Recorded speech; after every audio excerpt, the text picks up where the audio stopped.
শোনেন শোনেন মুমিন ভাই সব বসিয়া,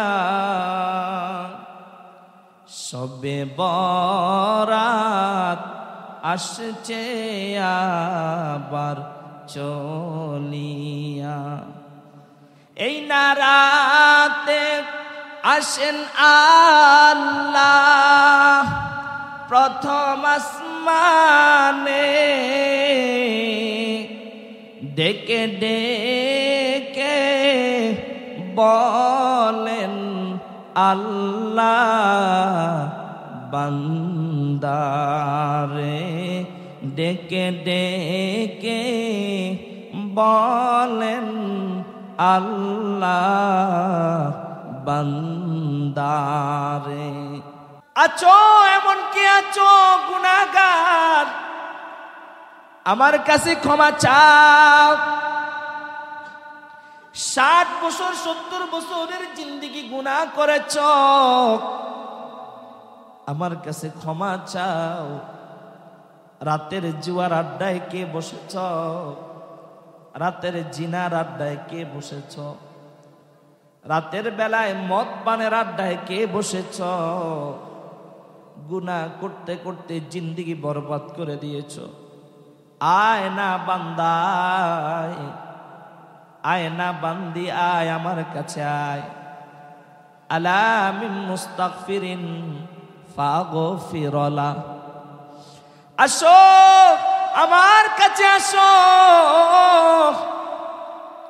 আমি আল্লাহ তোমাকে ক্ষমা করে দিব। আল্লাহ তাআলা ডাক দিয়া বলেন, কুল ইয়া ইবাদিয়াল্লাযীনা আসরাফু আলা আনফুসিহিম লা তাকনাতু মির রাহমাতিল্লাহ, মাগফিরাত দা রদ উমিদ যে লুৎফে তু যাকে খুদ ফরমুদাই লা তাকনাতু। আল্লাহ বান্দা বান্দিকে ডাকায়। আল্লাহ বলে, বান্দা ক্ষমা চাও, আমি ক্ষমা করে দিব। সুদ খাইছ, খাঁটি মনে তাওবা করো, ক্ষমা করে দিব। ঘুষ খেয়েছ, ক্ষমা চাও, খাঁটি মনে তাওবা করে দিব, ক্ষমা করে দিব। আমি রবের কাছে ক্ষমা চাও। জিনা করছো, ক্ষমা চাও। ব্যভিচার করছো, ক্ষমা চাও। গুনাহের কাজ করছো, ক্ষমা চাও। নামাজ পড়ো নাই, ক্ষমা চাও, ক্ষমা করে দিব। খাঁটি মনে শুধু তাওবা করো। আমি আল্লাহ তোমাদেরকে ক্ষমা করে দেওয়ার জন্য প্রথম আসমানে আইসা তোমাদেরকে ডাকি। আল্লাহ বান্দা বান্দিকে ডাকে, ও বান্দা ক্ষমা চাও। পৃথিবীর কোন মানুষ কাউকে ক্ষমা করে না। একজনের সাথে আরেকজন অন্যায় করলে এটার প্রতিশোধ নেয়। আল্লাহ বলে, না না, আমি যদি তোর প্রতি প্রতিশোধ নিতাম, তোর খাবারগুলো বন্ধ করে দিতাম। তো শাবান মাস রমাদানের আগমনের মাস। আল্লাহর হাবিব রজব এবং শাবানে বেশি বেশি দোয়া করতেন, আল্লাহুম্মা বারিক লানা ফি রজব ওয়া শাবান ওয়া বাল্লিগনা রমাদান। হে আল্লাহ, আমাদেরকে আপনি রজব এবং শাবানে বারাকা দান করেন এবং রমাদান পর্যন্ত হায়াত বৃদ্ধি করে দেন। এটা নবী আলাইহিস সালাতু ওয়াস সালাম দোয়া করতেন সবসময়। তো আগামী জুমাবার দিন গিয়ে রাতেই শবে বরাত। আজকে শাবান মাসের 7 তারিখ, 15ই শাবান, রাতেই শবে বরাত। আসলে এটা নিয়ে যদিও অনেক বিভ্রান্ত ইউটিউব, ফেসবুক, টুইটার, ইনস্টাগ্রাম সব লাইনেই এটা নিয়ে যখন শাবানের মাস আসে তখন এটা নিয়ে একটা ঝড়-ঝাপটা যায়, একদল পক্ষে একদল বিপক্ষে চলে যায়।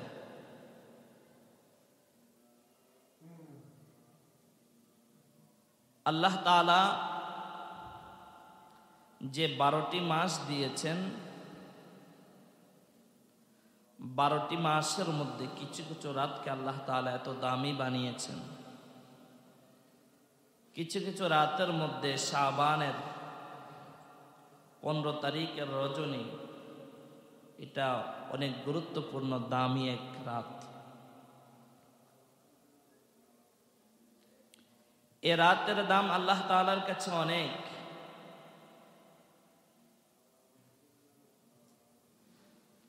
এ রাতের মান মর্যাদা কদর অনেক। একদল লোক এটার বিরুদ্ধে দাঁড়িয়ে যায়, বলে যে শবে বরাত বলতে কোনো শব্দ নেই। আমরাও বলি হ্যাঁ, শবে বরাত বলতে কোনো শব্দ নেই, সেটা আমরাও বলি। শবে বরাত এটা একটা ফার্সি ভাষা। সব মানি রাত, বরাত মানি মুক্তি, রজনী। হাদিসে তো ফার্সি ভাষায় শব্দ আসবে না, হাদিসের মধ্যে আসবে আরবি ভাষা। এখন আমাদের কাছে ফার্সি ভাষাটা নিজের মাতৃভাষার মতো হয়ে গিয়েছে, এই জন্য আমরা সচরাচর সবাই বলে থাকি শবে বরাত। এখন এটা বলার দ্বারা যে আমরা একদল লোক আছি ফায়দা লুটানোর জন্য, মানুষকে বিভ্রান্তর মধ্যে ফেলে দেওয়ার জন্য, ইবাদত থেকে পৃথক রাখার জন্য, কান্নাকাটি থেকে পৃথক রাখার জন্য যারা অপচেষ্টা চালায়, আল্লাহ তাআলা তাদের থেকে আমাদেরকে হেফাজত করেন, আমিন। আল্লাহ তাআলার দরবারে যদি আমরা এই রাতে কান্নাকাটি করলে কোনো লস আছে? তো লস না থাকলে আমি এটার বিরুদ্ধে বলার কি প্রয়োজন? আল্লাহ তাআলার কাছে মসজিদে যদি কেউ কান্নাকাটি করে, এটা কি হারাম? একজন মানুষ যদি দু চোখের পানি ছেড়ে দিয়ে আল্লাহ তাআলার কাছে কান্নাকাটি করে, তাওবা করে, আল্লাহ তাআলা যদি তাকে ক্ষমা করে দেন, যিনি অপপ্রচার চালাচ্ছে তার কি লাভ হবে?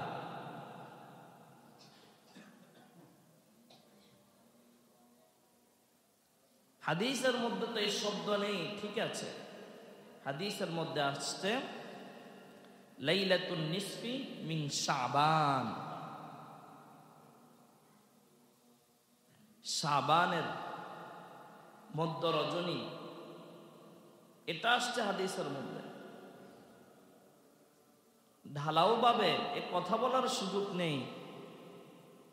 শাবানের 15 তারিখের রজনী বলতে কিছু নেই, শবে বরাত বলতে কিছু নেই, লাইলাতুন নিসফি মিন শাবান বলতে কিছু নেই।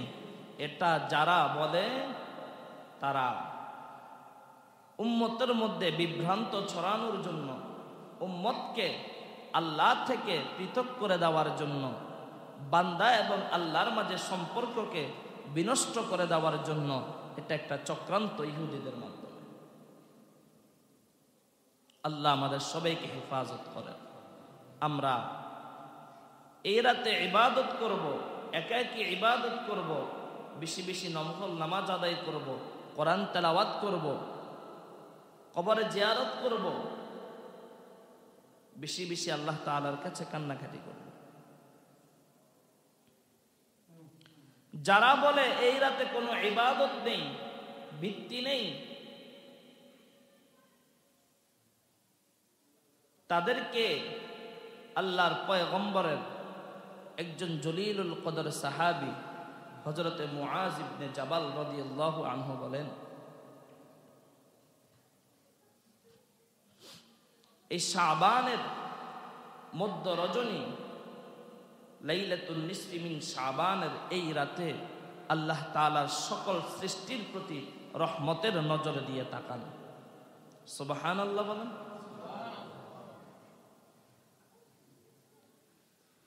আল্লাহর পয়গম্বরের সাহাবী হযরতে মুআজ ইবনে জাবাল ডাক দেয়া বলেন, উম্মতি মুহাম্মাদি শোনো, যখন শাবানের মধ্য রজনী হয়ে যায়, আল্লাহ তাআলার যত সৃষ্টি আছে সকল সৃষ্টির প্রতি আল্লাহ তাআলা রহমতের নজর দিয়ে তাকায়া থাকেন। সুবহানাল্লাহ। শুধু তাই নয়, আল্লাহর পয়গম্বরের আরেকজন জলিলুল কদর সাহাবী আবু মুসা আল আশআরী রাদিয়াল্লাহু আনহু বলেন, আল্লাহ শুধু রহমতের নজর দিয়ে তাকা থাকেন এখানেই শেষ নয়, আল্লাহ তাআলা এই রাতের মধ্যে তার সমস্ত মুমিন মুমিনাত বান্দা বান্দীদেরকে ক্ষমা করে দেন।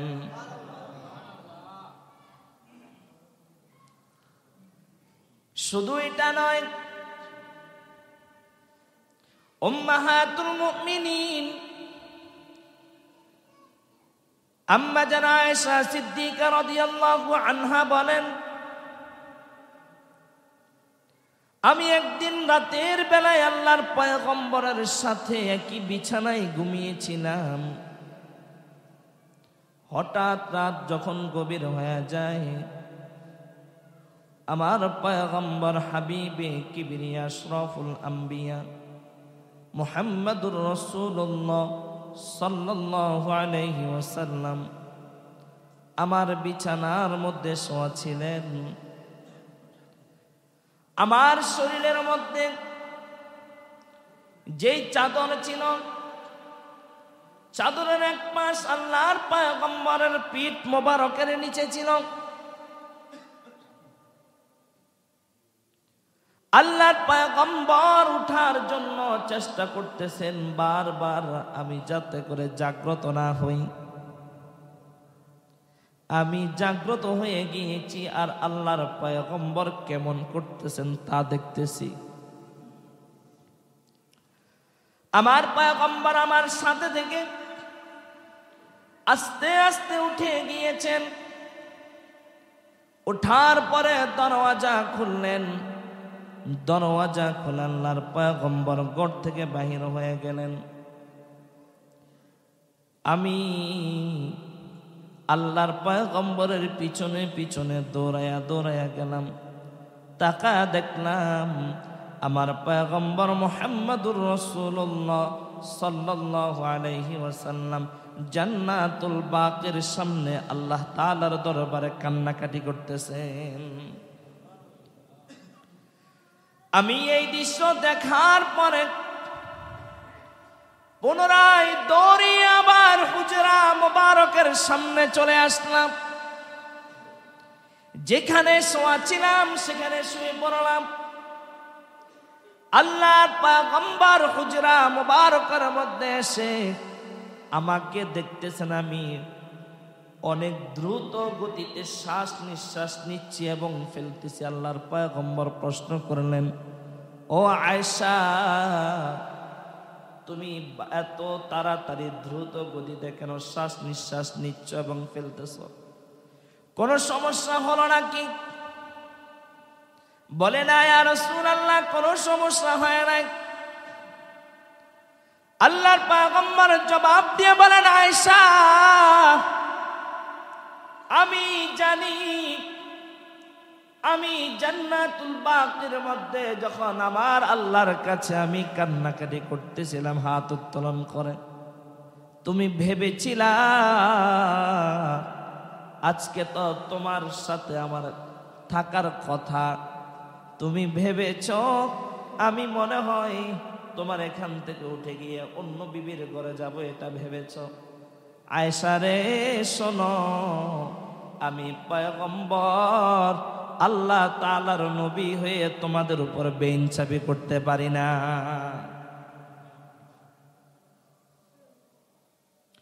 এবার আম্মা জান আয়েশা ডাক দেয়া বলে, নবী আমার, ইয়া রাসূলুল্লাহ, ও পয়গম্বর গো,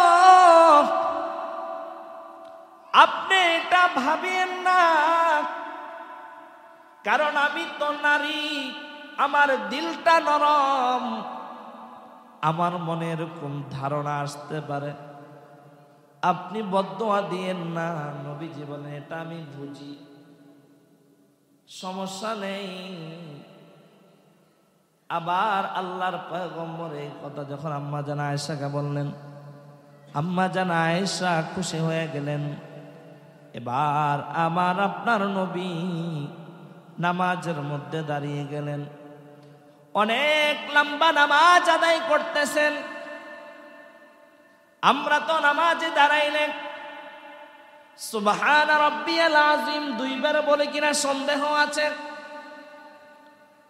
ইমাম সাহেব যদি কোন রকম 5 বার 7 বার সুবহান রাব্বিয়াল আযীম রুকুর মধ্যে বলতে যায়, পিছন দিক থেকে মুসল্লি সিগন্যাল দেয় তাড়াতাড়ি উঠেন।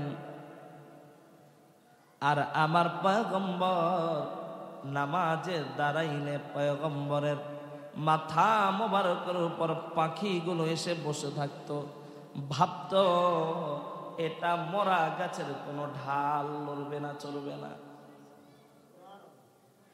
এমন নামাজ আমার নবী আদায় করতেন। আর আমার আপনার নামাজের দৃশ্য হলো 1 মিনিটে 4 রাকাত। কেমন করে মসজিদ থেকে দ্রুত গতিতে বেরিয়ে যাব, এটা আমার আপনার নামাজের তবিয়ত। আর আমার আপনার নবী নামাজে দাঁড়াইলে পাখি বসে থাকতো। আমার নবী এমন নামাজ আদায় করছেন। আমার নবী যখন সিজদায় গিয়েছেন, সিজদা থেকে মাথা উঠায় না। আম্মা জান আয়েশা ভাবলেন আমার নবী মনে হয় ইন্তিকাল করেছেন। এই জন্য নবী আলাইহিস সালাতু ওয়াস সালামের পা মোবারকের কনিষ্ঠ আঙ্গুলের মধ্যে আম্মা জান আয়েশা চিমটি দিয়ে দেখেন নড়া নাই, চড়া নাই। আমার আপনার শরীরের মধ্যে একটা মশা বসলে নামাজের মধ্যে থাপ্পড় দেই। আর নবী আলাইহিস সালাতু ওয়াস সালাম সিজদার মধ্যে গিয়েছেন। যাওয়ার পরে আম্মা জান আয়েশা ভাবছেন নবীজি মনে হয় ইন্তেকাল করেছেন। এত লম্বা সিজদা, এত সময় নিয়ে নবী আমার সিজদা দিতেছেন। আম্মা জান আয়েশা আমার পয়গম্বরের পা মোবারকের কনিষ্ঠ আঙ্গুলের মধ্যে চিমটি দেয়, নড়া নাই, চড়া নাই। 1 বার 2 বার 3 বার, অনেকক্ষণ পরে পা মোবারকের কনিষ্ঠ আঙ্গুলটা নবী আলাইহিস সালাতু ওয়াস সালাম নাড়াচড়া দিয়েছেন। সিজদা থেকে মাথা উঠালেন এবং বৈঠকে বসে যে সমস্ত দোয়াগুলো পড়ার নবী আলাইহিস সালাতু ওয়াস সালাম পড়লেন, সালাম ফিরানোর পর আম্মা জান প্রশ্ন করলেন, নবী গো, আমি তো ভেবেছিলাম আপনি সিজদার মধ্যে দুনিয়া থেকে চলে গিয়েছেন। আমার নবী ডাক দেয়া বলে, না, আমি সিজদার মধ্যে আমার আল্লাহর সাথে কথা বলতেছি।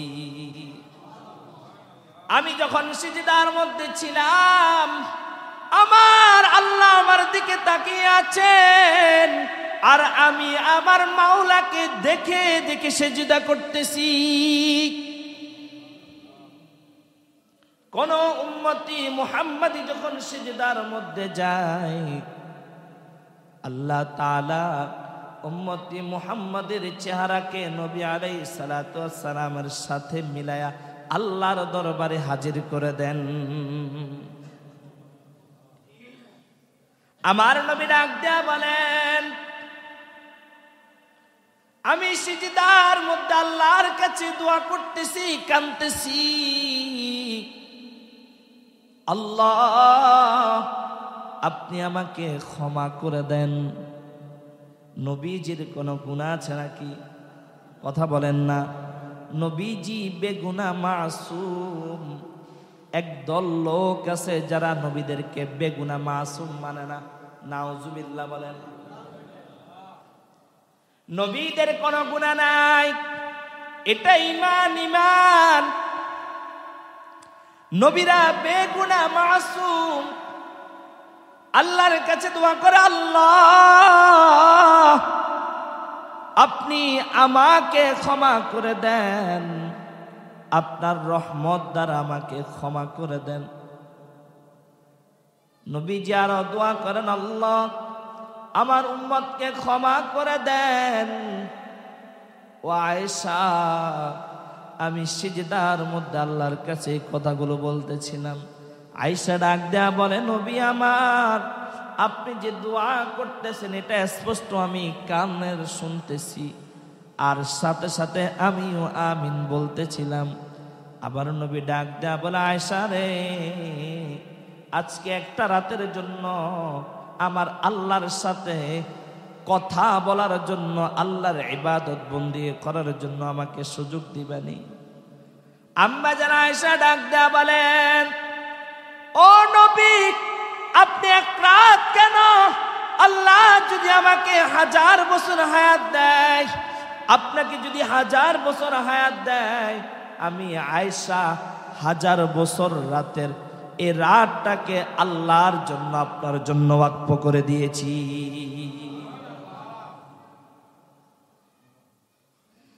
এবার আমার নবী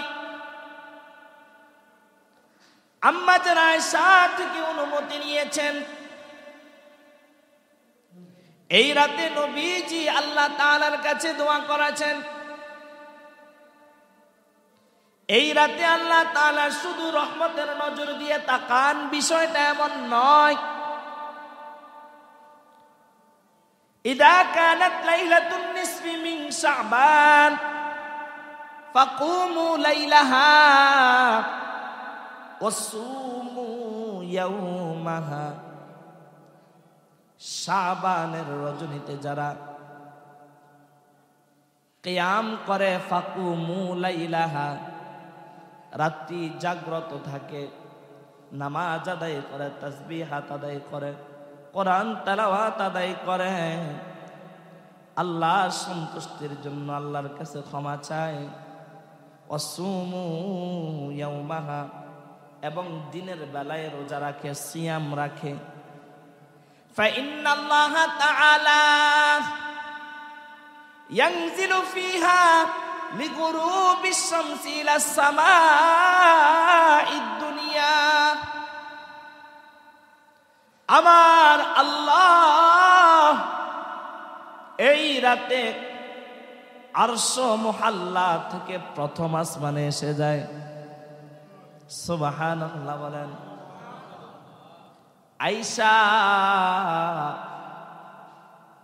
আল্লাহ তাআলা কিন্তু প্রতিদিন প্রথম আসমানে আসে, প্রতি রাতেই।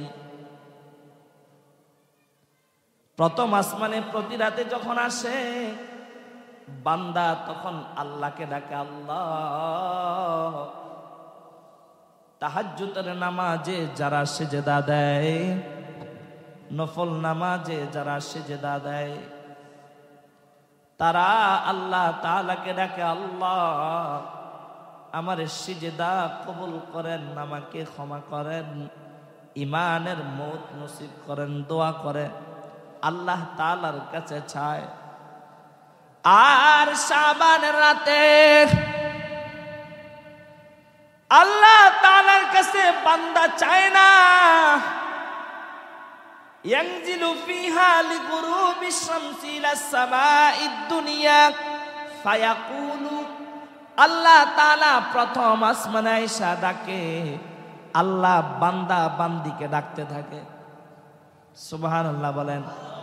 শাবানের রজনী ব্যতীত অন্য রজনীতে বান্দা বান্দি আল্লাহকে ডাকে, আর শাবানের 15 তারিখের রাতে আল্লাহ বান্দা বান্দিকে ডাকে। ফায়াকুলু, আল্লাহ বলতে থাকে, মুস্তাগফিরিন ফাগফির লাহ, আছো এমন কি আছো গুনাহগার, আমার কাছে ক্ষমা চাও। 60 বছর 70 বছরের জিন্দেগি গুনাহ করেছ, আমার কাছে ক্ষমা চাও। রাতের জুয়ার আড্ডায় কে বসেছ? রাতের জিনার আড্ডায় কে বসেছ? রাতের বেলায় মদ পানের আড্ডায় কে বসেছ? গুনাহ করতে করতে জিন্দেগি বরবাদ করে দিয়েছ। আয় না বান্দা আয়, আয় না বান্দি আয়, আমার কাছে আয়। আলা মিন মুস্তাগফিরিন ফাগফিরলা। আসো আমার কাছে আসো, আমি আল্লাহ তোমাকে ক্ষমা করে দিব। আল্লাহ তাআলা ডাক দিয়া বলেন, কুল ইয়া ইবাদিয়াল্লাযীনা আসরাফু আলা আনফুসিহিম লা তাকনাতু মির রাহমাতিল্লাহ। মাগফিরাত দা রদ উমিদ যে লুৎফে তু যাকে খুদ ফরমুদাই লা তাকনাতু। আল্লাহ বান্দা বান্দিকে ডাকায়। আল্লাহ বলে, বান্দা ক্ষমা চাও, আমি ক্ষমা করে দিব। সুদ খাইছ, খাঁটি মনে তাওবা করো, ক্ষমা করে দিব। ঘুষ খেয়েছ, ক্ষমা চাও, খাঁটি মনে তাওবা করে দিব, ক্ষমা করে দিব। আমি রবের কাছে ক্ষমা চাও। জিনা করছো, ক্ষমা চাও। ব্যভিচার করছো, ক্ষমা চাও। গুনাহের কাজ করছো, ক্ষমা চাও। নামাজ পড়ো নাই, ক্ষমা চাও, ক্ষমা করে দিব। খাঁটি মনে শুধু তাওবা করো। আমি আল্লাহ তোমাদেরকে ক্ষমা করে দেওয়ার জন্য প্রথম আসমানে আইসা তোমাদেরকে ডাকি। শোনেন শোনেন মুমিন ভাই, সব বসিয়া সবে বরাত আসছে আবার চলিয়া। এই নারাতে আসেন আল্লাহ প্রথম আসমানে, ডেকে ডেকে বলেন আল্লাহ বান্দারে, ডেকে ডেকে বলেন আল্লাহ বান্দারে। আল্লাহ বান্দা বান্দিকে ডাকে, ও বান্দা ক্ষমা চাও। পৃথিবীর কোন মানুষ কাউকে ক্ষমা করে না। একজনের সাথে আরেকজন অন্যায় করলে এটার প্রতিশোধ নেয়। আল্লাহ বলে, না না, আমি যদি তোর প্রতি প্রতিশোধ নিতাম, তোর খাবারগুলো বন্ধ করে দিতাম, তোর জন্য পানিগুলো বন্ধ করে দিতাম, তোর অক্সিজেন বন্ধ করে দিতাম। কাফেরে যেই পুকুরের মাছ খায়, তুইও সেই পুকুরের মাছ খাস। হিন্দু যেই পুকুর থেকে পানি নেয়, তুই একই পুকুরের পানি নেস। আমি আল্লাহর ইবাদত না করার কারণে আমি আল্লাহ যদি তোর প্রতি, তোর গুনাহের কারণে যদি আমি আল্লাহ রাগান্বিত হয়ে যাইতাম, তোর খাবার বন্ধ করে দিতাম, পানি বন্ধ করে দিতাম, তোর নিঃশ্বাস বন্ধ করে দিতাম, সব কিছু বন্ধ করে দিতাম। আমি আল্লাহ ফেরাউনকে যেভাবে খাওয়াইছি, নমরুদকে যেভাবে খাওয়াইছি, জালেমগুলোকে যেভাবে খাওয়াইছি, তুই মুসলমান আমার নবীর উম্মত হওয়ার পরও তোকে একইভাবে খাওয়াইতেছি। শুধু একবার আমি রবকে ডাক দে, খাটি দিলে একবার ডাক, আল্লাহ আপনি ছাড়া কেউ নাই, আপনি ছাড়া ক্ষমা করনেওয়ালা কেউ নাই। কোথায় যাব, কার কাছে যাব? যাওয়ার তো কোনো জায়গা নাই, যাওয়ার কোনো জায়গা নাই, ক্ষমা করনেওয়ালা কেউ নাই। আপনি একজন ক্ষমা করনেওয়ালা। আল্লাহ আপনি আমাকে ক্ষমা করে দেন। আল্লাহ বলেন, বান্দা তুই যখন এটা খাঁটি মনে তাওবা করে বলবি, আমি আল্লাহর সাথে সাথে তোর 70 বছরের জিন্দেগি ক্ষমা, গুনাহগুলো ক্ষমা করে দিব। সুবহানাল্লাহ। শুধু তাই নয়,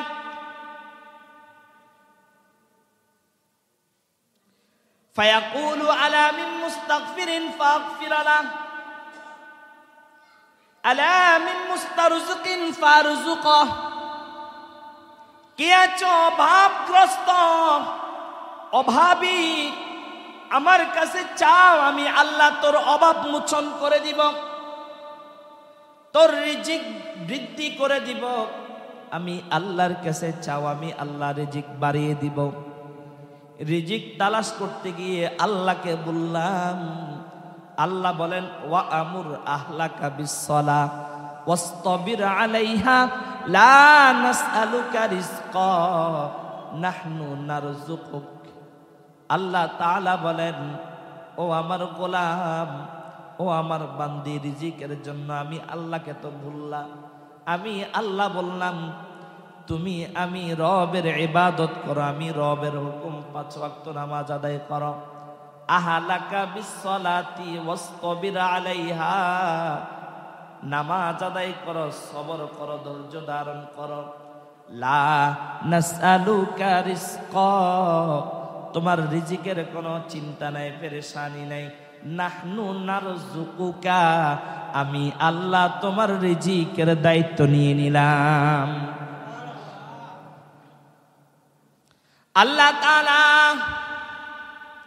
এই রাতে সকল মানুষকে ক্ষমা করে দিবেন।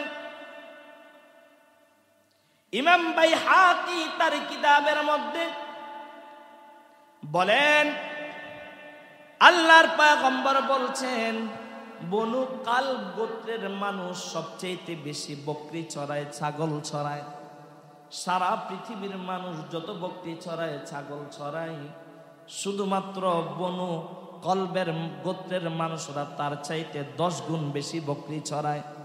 আল্লাহর পয়গম্বর বলেন, ওই বনু কালবের গোত্রের মানুষরা যত বকরি ছাগল চড়ায়, এগুলোর মধ্যে যত পশম আছে, আল্লাহ তাআলা এই শবে বরাতের রজনীতে, লাইলাতুন নিসফি মিন শাবানের রজনীতে আল্লাহ তাআলা তার চাইতে 10 গুণ বেশি মানুষকে ক্ষমা করে দেন।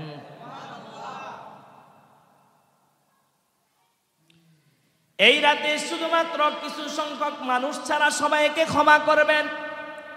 ইল্লা লিমুশরিকিন আও মুশাহিন, 1 নাম্বার মুশরিক, যারা আল্লাহ তাআলার সাথে শিরিক করে তাদেরকে ক্ষমা করবেন না। আও মুশাহিন, যারা হিংসাকারী তাদেরকে আল্লাহ তাআলা ক্ষমা করবেন না। আল্লাহর পয়গম্বর বলেন, 3 নম্বরে যারা মা বাবার অবাধ্য থাকে তাদেরকে ক্ষমা করবেন না। 4 নাম্বার, যারা আত্মীয়তার চিহ্ন করে তাদেরকে ক্ষমা করবেন না। 5 নাম্বার, যারা মদ, গাঁজা, ইয়াবা, যত ধরনের নেশা দ্রব্য আছে এগুলো যারা সেবন করে তাদেরকে ক্ষমা করবেন না। আল্লাহর পয়গম্বর ডাক দিয়া বলেন, এর পরবর্তী নাম্বারে হলো যারা মানুষের হক নষ্ট করে আল্লাহ তাআলা তাদেরকে ক্ষমা করবেন না। ইরাকের জমিনের মধ্যে একজন মুস্তাজাবুদ দাওয়া ছিলেন, মানে হলো যেটা দোয়া করেন সেটাই কবুল হয়ে যায়। মানুষের কাছে প্রচার হলো, ইরাকের অমুক এলাকায় এমন একজন মানুষ আছে, দোয়া করলে আল্লাহ দোয়া কবুল করে, এই জন্য সবাই তার কাছে যেতে চায়। একজন মানুষ তার খোঁজে বাহির হলো, যায়া বলে, ভাই অমুক এলাকায় মুস্তাজাবুদ দাওয়া এরকম একজন ব্যক্তি আছে, চিনেন কিনা? বলে, সে তো এই শহরে থাকে না, অন্য শহরে থাকে। এবার ওই শহরে গিয়ে খোঁজে, খুঁজতে খুঁজতে খুঁজতে খুঁজতে অনেক দিন হয়ে গেল, প্রতিমধ্যে একজন মানুষের সাথে সাক্ষাৎ, ডাক দিয়া বলে, ভাই আমি শুনেছি এই এলাকায় মুস্তাজাবুদ দাওয়া একজন ব্যক্তি আছে, চিনেন কিনা? বলে, হ্যাঁ চিনি। বাড়ি কোথায়? বলে, ওই যে সামনের যে বাড়ি দেখা যায় ওই বাড়িটাই হলো মুস্তাজাবুদ দাওয়ার বাড়ি। এবারে পথিক ওই বাড়িতে গেল, যাওয়ার পরে একজন মানুষকে দেখলেন দুইটা শুকুরকে গোসল করাইতেছে, সাবান দিয়ে সুন্দরভাবে ডলে ডলে পরিষ্কার করে গোসল করায়। আগন্তুক ব্যক্তিটা প্রশ্ন করলো, ভাই এই বাড়িতে মুস্তাজাবুদ দাওয়া একজন আছে কে? বলে, মুস্তাজাবুদ দাওয়া, তুমি যার সাথে কথা বলতেছ আমি হলাম সে মুস্তাজাবুদ দাওয়া। বলে, শুকুন পালন করা তো হারাম, এই হারামটা আপনি কেন করতেছেন? বলে, এটা শুকুর নয়, এরা যে দুইটা শুকুর দেখতেছ এরা একজন হলো আমার মা আর একজন হলো আমার বাবা। ওই আগন্তুক ব্যক্তি প্রশ্ন করলো, আপনি তো মুস্তাজাবুদ দাওয়া, যেটা দোয়া করেন সেটা কবুল হয়, আপনার আব্বা আম্মার এই হালত কেন? ওই আগন্তুক ব্যক্তিকে মুস্তাজাবুদ দাওয়া বলে, আমার মা বাবা যে কোনো একটা গুনাহের কারণে আল্লাহ তাআলা তাদেরকে পরিবর্তন করে দিয়েছেন, তা আপনি আল্লাহর কাছে দোয়া করেন না কেন? ওই মুস্তাজাবুদ দাওয়া ডাক দিয়া বলেন, আল্লাহ তাআলার সৃষ্টির বিরুদ্ধে কোনো দোয়া কবুল হয় না, আল্লাহর সৃষ্টির বিরুদ্ধে কোনো দোয়া কবুল হয় না। তাহলে আপনার মা বাবাকে আপনি কতদিন এমন ভাবে করতেছেন? ওই মুস্তাজাবুদ দাওয়া ডাক দেয়া বলে, অনেক দিন হয়ে গেল, আল্লাহ তাআলা যে আমাকে মুস্তাজাবুদ দাওয়া বানিয়েছেন, আমার মা বাবা শুকর হওয়ার পরেও আমি আমার মায়ের আমার বাবার খেদমত করে যাইতেছি, আল্লাহ তাআলা এই উসিলায় আমাকে মুস্তাজাবুদ দাওয়া বানিয়ে দিয়েছে। আমার মা আমার বাবার খেদমত আমি ছাড়ি না, যদিও তারা নামাজ পড়ে না, যদিও তারা রোজা রাখে না, যদিও তারা বেঈমান, তারপরও মায়ের সাথে বাবার সাথে খারাপ আচরণ করা যাবে না। আল্লাহর পয়গম্বর বলেন, এই শাবানের রজনীতে মা বাবার অবাধ্য সন্তানকে ক্ষমা করা হয় না। এই জন্য ওই রাত্রে যদি আল্লাহর ক্ষমা পেতে চাও, ও যুবক ভাই, ও বৃদ্ধ বাবা, যাদের মা বাবা জীবিত আছে, মায়ের কাছ থেকে আসার সময় ক্ষমা নিয়ে আসবা, মাপ চেয়ে আসবা। আল্লাহ তাআলার কাছে ক্ষমা চাইলে ক্ষমা পেয়ে যাবা। আত্মীয়তার ছিন্নকারীকে আল্লাহ তাআলা ক্ষমা করবেন না। মানুষের হক নষ্ট কইরা আইসা মসজিদের মধ্যে সিজদা দিবা, কবুল হবে না, কবুল হবে না। আত্মীয়তা ছিন্ন কইরা সিজদা দিবা, কবুল হবে না। মদ খাইবা, গাঁজা খাইবা, আইসা সিজদা দিবা, কবুল হবে না। খাঁটি দিলে তাওবা করবা, অপরের হক অপরকে বুঝাইয়া দিবা, আত্মীয়তার সম্পর্ক রাখবা, তাহলে আল্লাহ তাআলা ক্ষমা করে দিবেন।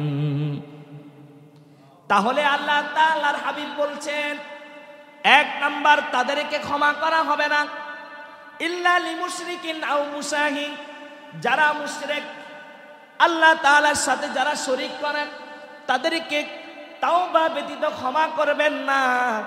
আও মুশাহিন, যারা হিংসাকারী, একজনের ভালো আরেকজন দেখতে পারে না, এমন আছে না নাই? একজনের টাকা হইলে আরেকজন হিংসায় মইরা যায়। একজনের একটা বিল্ডিং করলে তার রাতের বেলা ঘুম হয় না, খাই লয় বাংলাদেশে, স্বপ্ন দেখে আমেরিকা। আল্লাহর পয়গম্বর বলেন, এরকম হিংসাকারীকে আল্লাহ তাআলা ক্ষমা করবেন না। 3 নম্বরে মা বাবার অবাধ্য সন্তানকে আল্লাহ তাআলা ক্ষমা করবেন না। 4 নাম্বার আত্মীয়তা ছিন্নকারীকে আল্লাহ তাআলা ক্ষমা করবেন না। 5 নাম্বার, মাদক দ্রব্য যারা সেবন করে তাদেরকে আল্লাহ তাআলা ক্ষমা করবেন না। 6 নাম্বারে, যারা অপরের হক নষ্ট করে তাদেরকে আল্লাহ তাআলা ওই লাইলাতুন নিসফি মিন শাবানের রাতে ক্ষমা করবেন না। আল্লাহ তাআলা আমাদেরকে এই 6টা বিষয় থেকে পবিত্র হয়ে আল্লাহ তাআলার কাছে ক্ষমা চাওয়ার তৌফিক দান করেন। আরেকটা বিষয় হলো, এই রাতে এই এলাকায় আছে কিনা আমার জানা নাই, বিভিন্ন জায়গায় আতশবাজি ফুটায় রাতের বেলা, দল বাইদা ঘুরতে থাকে আর মিছিল দিতে থাকে, বোম ফুটায়, আতশবাজি ফুটায়। এগুলো করা যাবে না। হালুয়া রুটি খায়, নামাজের খবর নাই, এগুলো করা যাবে না। এই রাতে শুধু আল্লাহ তাআলার রেজাবন্দির জন্য, আল্লাহর জন্যই আমি সময় কাটাবো। রাতের বেলায় কবর জিয়ারত করব, আল্লাহ তাআলার কাছে কান্নাকাটি করব, সালাতুত তাসবিহের নামাজ আদায় করব। শাবানের এই লাইলাতুন নিসফি মিন শাবানের রাতে ইবাদত করব, পরের দিন রোজা রাখবো তো ইনশাআল্লাহ। আল্লাহ তাআলা আমাদেরকে তৌফিক দান করেন। বাকি আলোচনা ইনশাআল্লাহ আমরা আগামী জুমায় করব। আর একটু ছোট্ট একটু 5 মিনিট একটু সময় লেট হয়েছে, আমি এই জন্য আন্তরিকভাবে ক্ষমা প্রার্থী।